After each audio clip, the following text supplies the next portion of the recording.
jo li he demanat el que he demanat ja fa moltes vegades, que era molt important per a l'afició que el València Club de Futbol demanara disculpes per els comportaments, per les opinions que en el seu moment es van vessar, que jo crec que van ser molt ofensives i van molestar moltíssim a l'afició. Per la seva part han manifestat que ells ho entenien, que d'alguna manera anaven a fer un plantejament de disculpes, que la senyora Lijuna aquesta vesprada faria una roda de premsa, que ho anava a plantejar, però jo sí que li he volgut palesar que per a nosaltres és molt important, a més de que hi hagi camp, a més de que hi hagi poliesportiu, a més de tot, que tingui en compte que els aficionats són gent que ahir fica molt el seu cor i fica molt les seues aficions. Això seria el primer tema.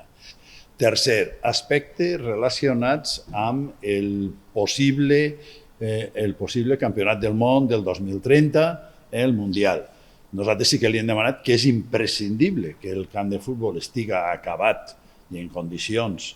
el més pront possible. Ens han donat un terme que en principi jo estic convençut que es complirà si complim tots els plazos, que és el 25, al principi de la temporada del 25 ha d'estar acabat. En quina cabuda? La cabuda que nosaltres hem demanat, en principi és la de 70.000, que és la que demanen. Se'ns ha plantejat, concretament, en principi, el plantejament inicial era de 40 i pico mil, li han dit que per suposat que no podia ser això, i s'ha plantejat que en funció d'això es poguera plantejar inicialment, tenint clar